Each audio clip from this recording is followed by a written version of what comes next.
what do you say we have a look at some X-File figures like I promised you in another video? These are from McFarlane Toys from, let me see a date here, 1998, I believe. Let me just double check that. Yes, 1998, from Fight the Future movie.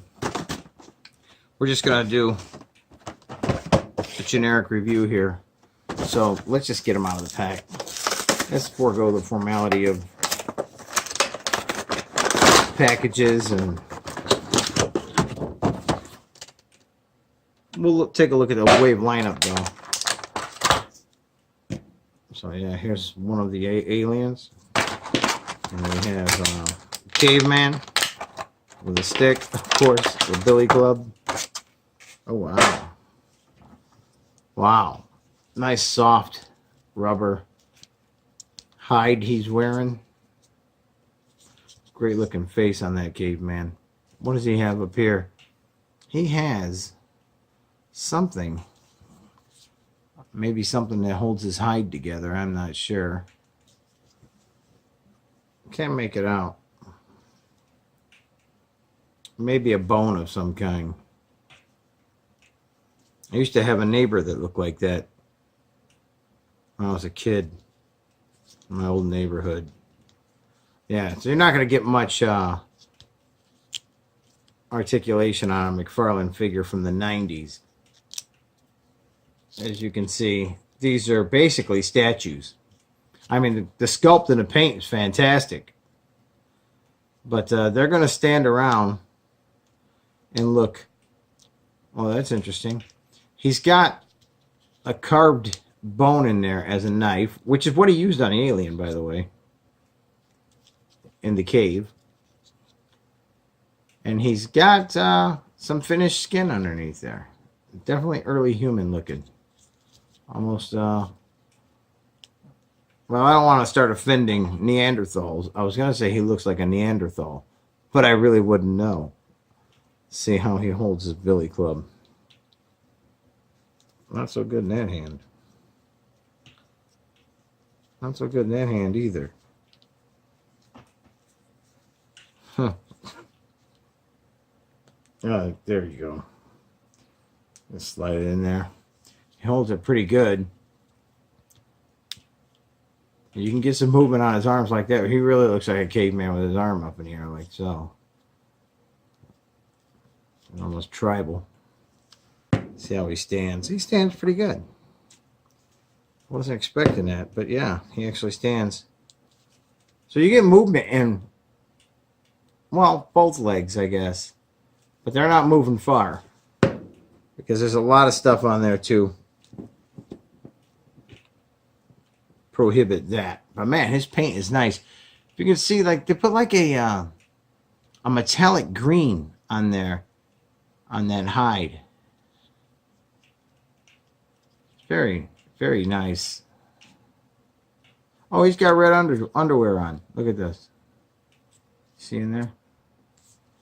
Hopefully you can see that. Yeah, so he'll stand up right there. Pretty nice. And moving right along to the alien. Again, great sculpt. McFarlane's never disappointed with the sculpts at all.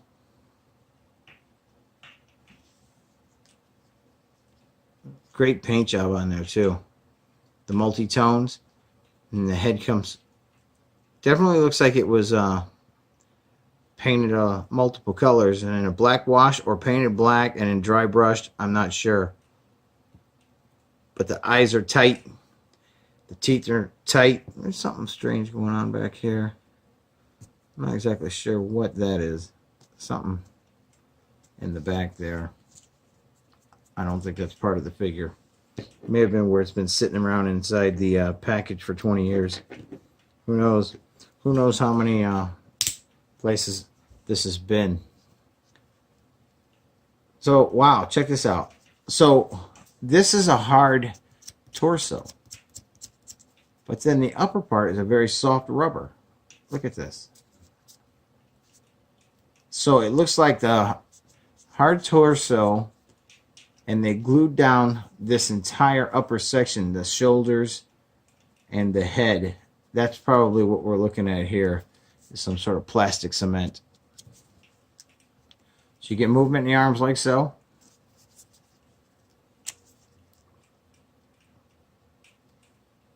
That rubber allowing that to do that, you know. So you get some rotation there. Very cool. And of course you get some movement in the legs, but it's all for nothing because you get no other joints. There's just a swivel at the hip there. So, and you know what? I think he stands pretty good. Yeah, he's standing really good. So yeah, excellent.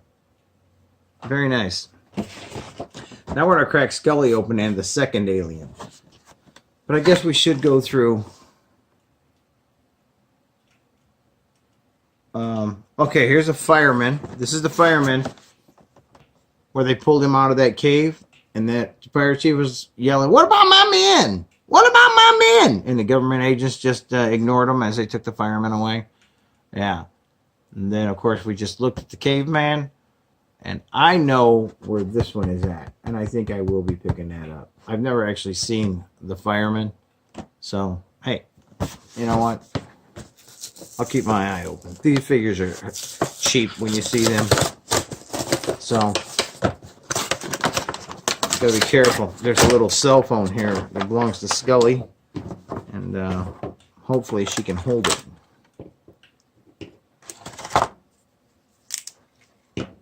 Alright. Now this alien doesn't want to stand so good.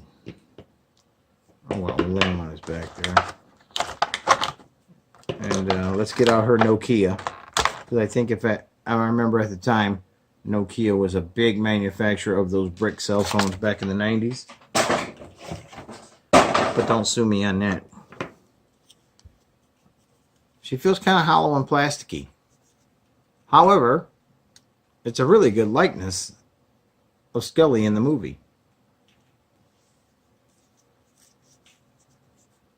And she's got this weird thing going on with her arm. Oh, well, it will straighten out. It will straighten out. I mean, it was like that. That looks a little goofy. But yeah, let's go through her articulation real quick. She can do the owl. That looks weird. That's very Beetlejuice-like. See that? Let's see. Just a swivel, a rotation in the shoulder, and a rotation, just a rotation in the elbow there, and nothing in the hand. So if you keep her arm down like that, it looks a little weird. And this is strange. So you get a rotation in this shoulder, but on this one, you get an actual hinge instead of a pivot. And it feels a little weak. You see how the hand's dropping? I'm moving right along, and the bottom is just static, which means there is no movement whatsoever. But she stands pretty good, so let's see how that phone fits in her hand and see if she can actually. She's not going to get that to her ear. Who am I crapping? Wow. Talk about complete lack of play features on that figure. Anyway, let's see how the phone fits in her hand. It looks like it's going to fit. Well, shut up, Kevin, until you look. Not really. I mean, I don't understand the point of it. I mean, she's not going to be able to hold it to her ear, and it doesn't want to seem to fit in there with any, you know, I don't get it. Why bother throwing it in? I mean, it kinda, you can get it in there, but it feels like it's gonna pop out. Well, what's she gonna, she holding, I guess she's telling the alien, go ahead, say hello to Mulder so he knows you're real. Go ahead, say it. Huh? Anyway, that's, you know, I guess you could probably try to find a good stance. I guess that's about as good as it's gonna get. Seeing how that joint is so loose, it doesn't want to do anything except flop around there. So yeah, again, stands good. Really though, The Caveman seems to be the highlight for me. Well, and the aliens. As long as this one stands. And this one doesn't seem like it wants no part of that. Standing, that is. Alright. I got him to rock right there. Alright, so he's standing. Again, we got the rubber. This whole section seems to be glued right down on top of the torso and the arms. But you still get movement in the arms like so. So you get some back, some forward, some out. And interesting enough, this one has a swivel in the wrist. I'll have to check that other one. I didn't feel that in the other one. Yeah, they're definitely different aliens. Different head sculpts. So in the legs, you're only going to get a pivot at the hip. Just like so. And that is it. That is it. A great paint, though. You know, they didn't mail it in. They're vastly different aliens. So when you bought, they're completely different aliens. Even the bodies are completely different. We'll take a look at that, too. Hands are different as well. Yeah. That's actually quite nice. So let's check to see if he has a... Yeah, he does. He has a swivel wrist. And, yeah. So, yeah. He does. And he actually stands really good. This one here requires a little finesse. And, yeah. Well, he will stand. But, stand a lot better if you can actually move those joints around. But, again... Mid-90s or late 90s, hell, even in the early 2000s, McFarlane toys, you weren't getting much articulation. You were getting sculpt and you were getting paint. You were getting something that you could display quite nice. These were actually not kids' toys, you know, so. Yeah, you know what? I'm happy to own them. You know, I've actually bought the McFarlane toys in the 90s and I was disappointed because of that lack of articulation. I mean, they actually had less than some of those Toy Biz, early Toy Biz Marvel figures. I'm not talking about Marvel Legends. I'm talking about the 90s proper Marvel heroes from Toy Biz. They started at least putting bending knees on those and elbows. These didn't have that. So at that point, Toy Biz was still a toy. So when you buy these, they looked fantastic. But I don't know. There was a mindset that, oh, they're like statues. Well, now that I'm older, I don't play with anything. You know, not in the 90s either. I didn't play with anything. I displayed things, so I don't know what pissed me off so much. But now, as you can see, the McFarlane toys just, they look fantastic just standing up there. So, great statues. You know, I'm glad I picked them up for $250 a set. Really nice. So, yeah. Anyway, that's been my look at the 1998 X-Files Fight the Future, Scully, Caveman, and 2 aliens. Howlin' Wolf out.